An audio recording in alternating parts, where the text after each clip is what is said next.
हिंदू धर्म कहा जाता है कि स्त्री का कोई जात धर्म नहीं होता। तो अगर वो एक स्त्री के लिए बात करे या किसी भी स्त्री के लिए बात करे, अगर वो इस ढंग से बात करते हैं तो वो एक बहुत ही बड़ा गलत है। उन्हें इस ढंग की एक वो जिस तरीके से कथावाचक है उनके लिए तो मर्यादा की कुर्सी बनी हुई है, उन्हें उस अपने मंच का, अपने उस कुर्सी का, अपने उस सिंहासन का ख्याल रखना चाहिए। और ऐसा किसी भी महिला के ऊपर ऐसा आरोप लगाना, ऐसा लांछन लगाना, ये गलत है। लेकिन एक तरफ तो महिलाओं की इज्जत सम्मान की बात करते हैं और एक दूसरी तरफ ये महिलाओं के इस तरीके के शब्दों का चयन करना किस तरह का? देखिए, मैं आपको एक चीज़ क्लियर बता देता हूँ कि हमारे धर्म में महिलाओं की इज्जत की जाती है। हिंदुस्तान में यहाँ चाहे शारदीय नवरात्र हो, गुप्त नवरात्र हो, चैत्र का नवरात्र हो, सावन सोमवार हो या कोई सा भी व्रत हो, महिलाओं को, कन्या को देवी के रूप में पूजा जाता है। तो इस तरीके से बात करना गलत था। और हम एक ही महिला के आधार पे हर महिलाओं को जज करना, हर महिलाओं के ऊपर ऐसी धारणा ले आना, ये सरासर गलत है। उन्हें इस शब्दों का इस तरीके का बयान देना गलत है।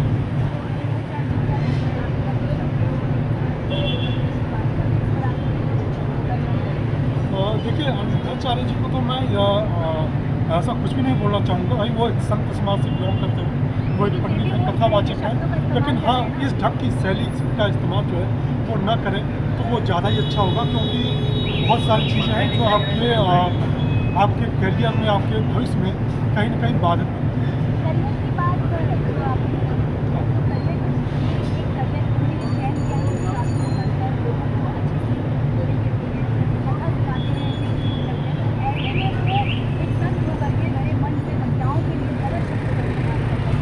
तो ये बहुत बड़ी चीज़ है जो महिलाओं को आगे की छवि खराब करती है। तो इस तरह से देखिए, मैं आपको वही चीज़ बताना चाह रहा हूँ।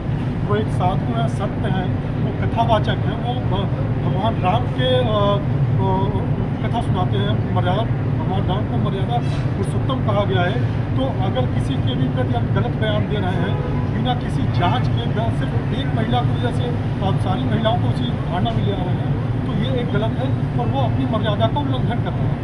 और ये कोई पहली बार तो है नहीं कि जब उन्होंने ऐसे बयान दिए, पहले भी वो बहुत सारे उनके ऐसे बयान दिए जिनमें अपने संबंध जो महिलाओं के अगेंस्ट गलत शब्द का इस्तेमाल किया जाता है। देखिए, मैं बार बार वही चीज़ कह रहा हूँ। आप किसी भी व्यक्ति को, किसी भी महिला को, किसी भी इंसान को, आप सिर्फ एक इंसान की वजह से आप पूरे समाज को गलत नहीं ठहरा सकते हैं।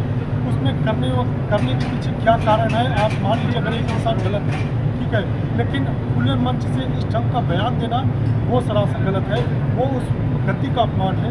मैं ये तो अभी बहुत मन से उनकी कड़ी कार्रवाई की मांग हो रही है, किस तरह की कार्रवाई होनी चाहिए? देखिए, कार्रवाई होनी चाहिए, नहीं होनी चाहिए, ये तो एक जांच का विषय है, ठीक है। और इन्वेस्टिगेशन का प्रक्रिया है, ठीक है। इन्वेस्टिगेशन में जाएगा क्या चीज़ें सही है, क्या गलत है, वो सारी चीज़ें होंगी। लेकिन उन्हें इस ढंग का नहीं देना चाहिए। अगर वो ऐसा बार बार कर रहे हैं तो वो अपनी व्यक्ति की मर्यादा का त्याग कर रहे हैं, वो अपने सम्मान को त्याग कर रहे हैं, अपने छत को धूमित कर रहे हैं। और जो भगवान राम को अगर मर्यादा पुरुषोत्तम कहा गया है, मैं उन्हें अक्सर टीवी पे सुना करता हूँ कि वो भगवान श्री राम की कथा सुनाते हैं। तो जहाँ भगवान को मर्यादा पुरुषोत्तम कहा गया है, तो वो उनकी मर्यादा और अपनी मर्यादा दोनों का उल्लंघन